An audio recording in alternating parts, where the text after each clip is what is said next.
और वही डूंगरगढ़ में आपातकालीन सुविधा 108 एम्बुलेंस की व्यवस्था पिछले कुछ दिनों से ठप पड़ी हुई है। मरीज के परिजनों को प्राइवेट एम्बुलेंस का सहारा लेना पड़ रहा है, जिसके चलते उन्हें परेशानियों का सामना भी करना पड़ रहा है। वे समय पर अस्पताल नहीं पहुंच पा रहे हैं।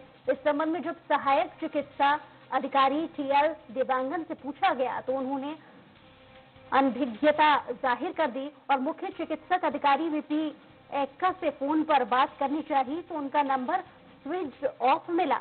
तो कुल मिलाकर कोई भी अधिकारी अपनी जिम्मेदारी को समझने या अपनी जिम्मेदारी उठाने को तैयार ही नहीं है।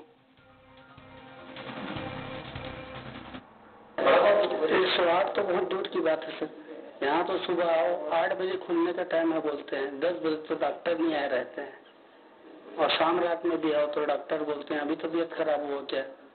तो तबीयत बता के खराब होता है क्या है, आप बताओ।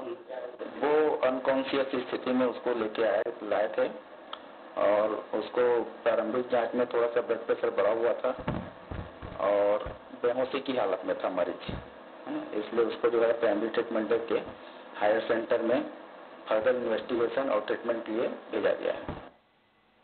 और इसी पर ज्यादा जानकारी के साथ बड़ा सहता संतोष फोन लाइन पर जुड़ गए हैं। संतोष, 108 एम्बुलेंस की व्यवस्था पिछले कुछ दिनों से ठप है, कोई वैकल्पिक व्यवस्था अब तक समझ में आई और अधिकारी क्या अब कुछ कह पाए हैं? जी, 108 एम्बुलेंस जो आपातकालीन के लिए 108 मिली है हॉस्पिटल को, वो शनिवार से कुछ ठप पड़ी हुई है, खराब हो गई है।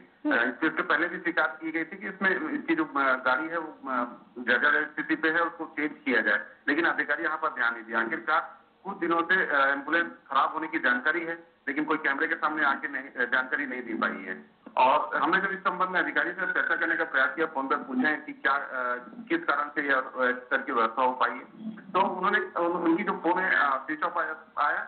और जब हमने 108 एम्बुलेंस का जो नंबर है जिसमें लोग फोन करके आपातकालीन स्थिति पे इस दौरान एम्बुलेंस मंगाते हैं, वो भी अनरीचेबल और सेकेंड पे ये नंबर सेवा में नहीं है, इस तरह की जानकारी मिली।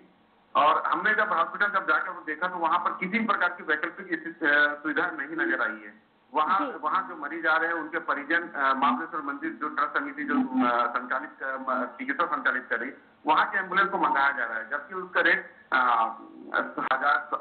700 से 1000 तक किराया लिया जाता है, जबकि 108 जो था वो निःशुल्क सेवा थी। लेकिन यहाँ पर जिनकी स्थिति अच्छी है वो इस प्राइवेट एम्बुलेंस की सुविधा ले सकते हैं, लेकिन जिनकी स्थिति नहीं है वो मरीज तो परेशान हो जाएगा, वो मरीज कहाँ जाएगा। जबकि संतोष, ऐसी संख्या बढ़ गई है, बड़ी संख्या है जिसमें मरीज जो है वो परेशान हो रहे हैं। क्या इन सभी ने कुछ मरीज ऐसे नहीं पहुंचे या कुछ ऐसे लोग नहीं थे जो एकत्रित होकर शिकायत करने पहुंचे हों? क्या शिकायती आवेदन उन्होंने देने की कोशिश की? जी, अभी तक कोई शिकायत सामने नहीं आई है। जब हमको जानकारी मिली तब हमने वहां पर जाकर देखा कि वहां पर 108 नहीं होने के कारण हमको जानकारी मिली। तो हमने जब वहां पर जाकर देखा तब वहां पर मरीज प्राइवेट एम्बुलेंस लेकर जा चुका था। सबसे बड़ी बात संतोष, हवाला ये दिया जा रहा है कि जो गाड़ियां हैं वो खराब हो गई हैं, इनको ठीक कराने के लिए कितना समय लगेगा या कोई इस तरीके का स्पष्टीकरण वैकल्पिक व्यवस्था को लेकर कुछ भी साफ किया गया अब तक?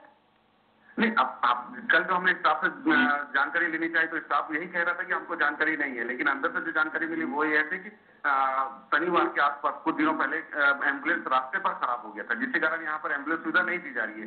हमने जब अधिकारी से चर्चा इस संबंध में पूछने के लिए हमने जब फोन लगाया तो वो स्विच ऑफ आया। सबसे बड़ी बात यह है कि डूंगरगढ़ में हॉस्पिटल में किसी प्रकार की सुविधा नहीं है, कुछ भी हो यहाँ पर हॉस्पिटल से डॉक्टर रिफर कर देते हैं। यही स्थिति है जिसके कारण यहाँ पर 108 की आवश्यकता बहुत ज्यादा होती है, ताकि हर मरीज को यहाँ से जिला हॉस्पिटल तक जाया जा सके। शुक्रिया तमाम जानकारी के लिए संतोष।